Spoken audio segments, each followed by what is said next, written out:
আজ গোপালগঞ্জের ফ্যাসিবাদের এই গর্ত থেকে মাথা বের করে তাদের আবার সামান্য হুঙ্কার দেওয়া, আমাদের এই সহযোদ্ধাদের উপর, জুলাই যোদ্ধাদের উপর হামলা করা প্রমাণ করে জামাত ইসলামের বিচার এবং সংস্কারের দাবি যৌক্তিক আছে, যৌক্তিক ছিল এবং যৌক্তিক থাকবে। আগামী 19 জুলাই বাংলাদেশ জামাত ইসলামের 7 দফা দাবি নিয়ে আমাদের জাতীয় সমাবেশের ঘোষণা দেওয়া হয়েছে। আমরা দেশবাসীর কাছে আহ্বান জানাই, আসুন, বিশেষ করে আমাদের ঢাকাবাসীর কাছে আহ্বান জানাই, আসুন আমাদের এই জাতীয় সমাবেশ সফল করে যে 7 দফা দাবি জামাত ইসলামী ঘোষণা করেছে, এই দাবির বাস্তবতা হচ্ছে বিচার, এই দাবির বাস্তবতা হচ্ছে সংস্কার, এই দাবির বাস্তবতা হচ্ছে স্থানীয় সরকার নির্বাচন বাস্তবায়ন, তারপরে জাতীয় সরকার নির্বাচন, পিয়ার পদ্ধতি বাস্তবায়ন, আমাদের প্রবাসী ভাইদের ভোটের অধিকার নিশ্চিত করা, সহ গণহত্যাকারীদের বিচারের দাবি বাস্তবায়ন করা।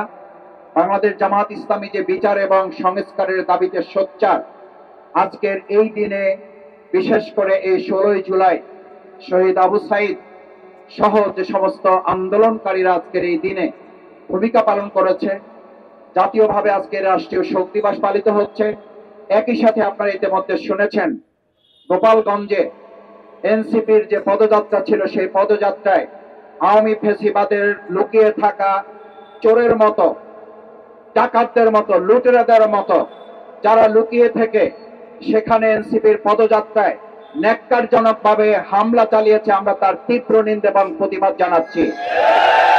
এ কারণে আমরা বলেছিলাম ফ্যাসিবাদের বিচার নিশ্চিত না করে এদেশে অন্য কোনো কাজে হাত দেওয়া যথার্থ নয়।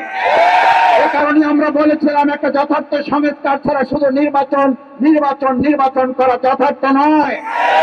আজ গোপালগঞ্জের ফ্যাসিবাদের এই গর্ত থেকে মাথা বের করে তাদের আবার সামান্য হুঙ্কার দেওয়া, আমাদের এই সহযোদ্ধাদের উপর, জুলাই যোদ্ধাদের উপর হামলা করা প্রমাণ করে জামাত ইসলামের বিচার এবং সংস্কারের দাবি যৌক্তিক আছে, যৌক্তিক ছিল এবং যৌক্তিক থাকবে।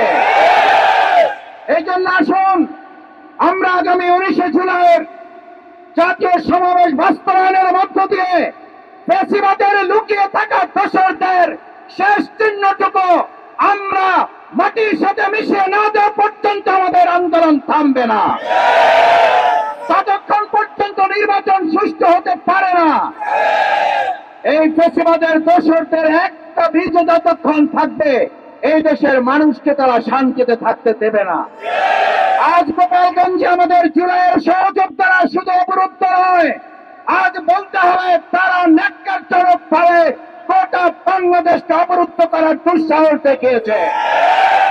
আমরা এখান থেকে ঘোষণা করছি, গোপালগঞ্জের আমাদের জুলাই সহযোদ্ধারা তারা ওখানে একা নয়, আমরাও বাংলাদেশের বিভিন্ন প্রান্ত থেকে আপনাদের সাথে আছি। এই লড়াই আমরা সবাই মিলে 5 আগস্ট যেমন বিজয় নিয়েছি, শেষ পর্যন্ত আমরা বিজয় থেকে লাস্ট পথে লড়াই করব। আমরা দায়িত্বহীন কণ্ঠে ঘোষণা করতে চাই, জুলাই আগস্টের গণঅভ্যুত্থানকে যারা প্রশ্নবিদ্ধ করার জন্য, জুলাই আগস্টের গণঅভ্যুত্থানকে ভিন্ন খাতে প্রবাহিত করার জন্য চক্রান্ত ষড়যন্ত্র করছেন, বিশেষ করে শেখ হাসিনার দোসররা যারা এখনো প্রশাসনের বিভিন্ন জায়গায় থেকে সহযোগিতার নামে অপতৎপরতায় লিপ্ত আছেন, তাদেরকে আজকের এই গণসংযোগ এবং প্রচারপত্র বিলি অনুষ্ঠান থেকে সতর্ক করে দিচ্ছি। গোপালগঞ্জ এমন কোন জায়গা নয় যেটা বাংলাদেশ থেকে বিচ্ছিন্ন। যদি এই হামলা অব্যাহত থাকে, বাংলাদেশ জামাত ইসলামী ছাত্র শিবির জনগণকে সাথে নিয়ে জুলাই আগস্টের মতো কিংবা তার চেয়ে কয়েক গুণ শক্তি নিয়ে প্রত্যেকটি হামলার যথাযথ জবাব প্রদান করা হবে। ব্যর্থ পরাজিত শক্তি আওয়ামী লীগ, ব্যর্থ পরাজিত শক্তি ফ্যাসিবাদ হাসিনা, আমরা পরিষ্কার বলতে চাই, আমাদের গোপালগঞ্জ বাংলাদেশ থেকে বিচ্ছিন্ন কোন দ্বীপ নয়।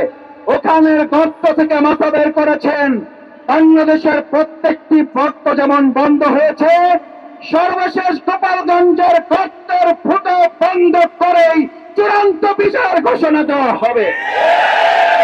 সুতরাং ভাই এবং বন্ধুগণ, আমাদের এই লড়াই, আমাদের এই আন্দোলন আগামী দিনের এই নতুন বাংলাদেশ বিনির্মাণের আন্দোলন, মানবিক বাংলাদেশ বিনির্মাণের আন্দোলন, ফ্যাসিবাদ মুক্ত বাংলাদেশ বিনির্মাণের আন্দোলন।